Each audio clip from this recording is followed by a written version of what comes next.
Alam po ba ninyo, direct ipakita natin ang ating unang litrato, kailan lang ito eh.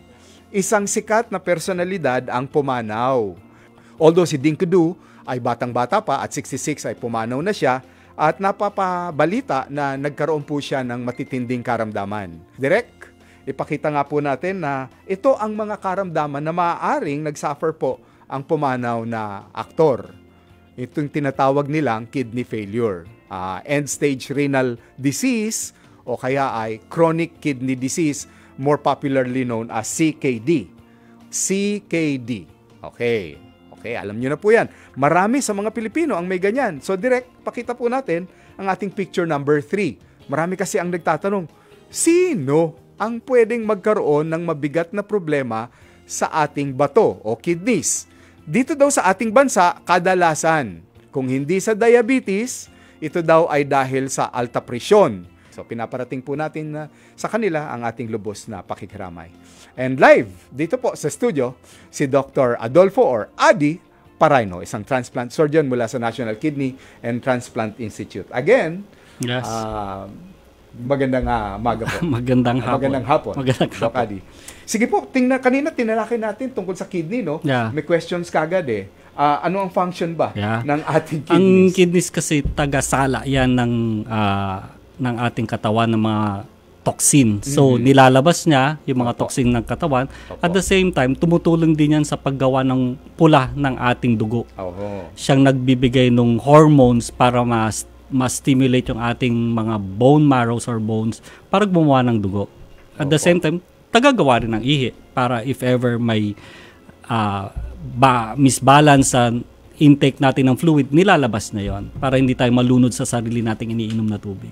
Ngayon, Doc, alam natin na may mga tao na bagamat nagda-dialysis na sila, parang unti-unti nagdi-deteriorate pa sila. Opo. So, kailan nalalaman o kailan pinapayuhan ang isang pasyente na baka kailangan na ang kidney transplant sa inyo? Okay. Magandang question po yan, Doc. Kasi po, ang transplant, pinakamaganda pag hindi pa siya nagda-dialysis. Oh, that's what you call. Pakiulit yan, Doc. Kasi pag hindi pa siya nagda-dialysis, that's what you call preemptive kidney transplantation. Kidney transplant. Oo, kasi as you know, pag nagda-dialysis ka, habang tumatagal ang dialysis mo, nagkakaroon ka na ng komplikasyon sa katawan. You said preemptive yung kidney transplant, Doc, no? Can you take us through the process, no, na yung paghanap mo ng kidney, o kung ikaw naman ay magbibigay ng kidney, sino ang pwedeng magbigay ng kidney, and so on. Sige, okay. Ang kidney transplant po, hindi mangyari unless may donor. 3 klaseng donor po ang pwede po sa'yo. 3. Sige, Doc. 1 is yung living-related donor. Kamag-anak. Up to 4th degree of consanguinity pwede yon. Yung sinasabi mong kamag-anak, Doc, blood-related. Blood-related. Hindi kamag-anak dahil sa kaasawa. Hindi. Pag mag-asawa, that's the second type. It's non-related. Non-related. Di sila magkaano-ano, but they can do the donation because they have emotional attachment.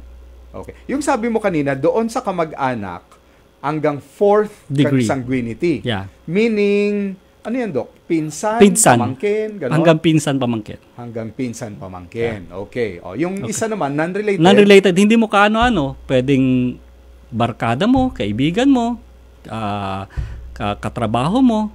As long as they're willing to donate their kidney, that is what you mean, parang altruism. They give their kidney as a gift to you. That's not related. Alam mo, Doc, yung artista na singer na Selena Gomez yata, nabasa ko yun eh. Yes. Na dahil love siya nung kanyang best friend, binigay yung kidney. Isang kidney. Okay. Marami pong ganyan. Marami pong ganyan po. Okay. So, yung pangatlo, Doc? Yung pangatlo is yung deceased donor. Yung galing sa brain death patients na kinukuha namin yung mga organs sila para matransplant sa mga nangangailangan. There was a time kasi, Doc, na meron akong isang ID card na finilapan asking me if I'm willing to be a donor ng organ. Yes. Nag-okay naman ako, no? Yes. And then alam niyo naman yung mga napapanood natin sa mga TV series na halimbawa na-aksidente, tapos patay na pala yung pasyente, pero kailangan at pwede gamitin yung kidney niya. Pwede ba yun, Doc? Do we have that facility here? Yes, we have that facility. We do? We do that. Going back to yung consent na sinabi mo, Doc. Sige po. Tatanungin ko po, nagmamaneho po kayo? Opo. May driver's license po kayo? Opo. Did you see at the back of your driver's license?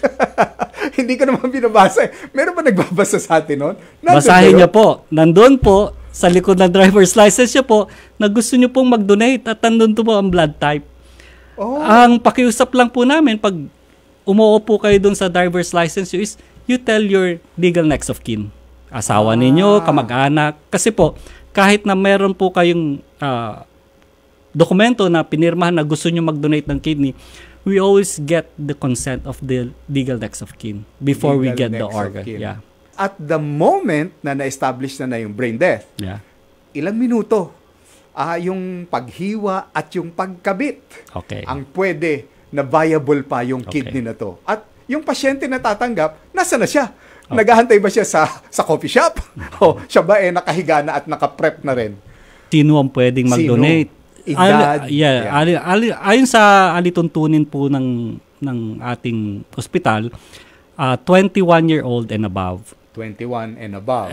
Yes. Wala bang ceiling? Walang ceiling yan. Oh, really? Walang ceiling. 21 years old and above, provided na wala kang hypertension, wala kang diabetes, wala kang cancer, active cancer, wala kang infection. Okay. Magtatanong ako, natatakot akong mag-donate kasi baka manghina ako. Totoo ba yun? Hindi po totoo yun. Ganito po yun. Ang tao pong nagdo-donate dapat healthy. On the side nung tatanggap, nung kidney doctor, pagkatapos niyang makatanggap, meron bang mga kailangang gawin pa dito sa pasyenteng ito? O balik na naman siya sa bisyo? Ay, wag naman na. Siyempre, hindi na. Pareho yan. Donor at saka recipient. Pag nagawa na yung transplantation at saka yung donation, advice is healthy living.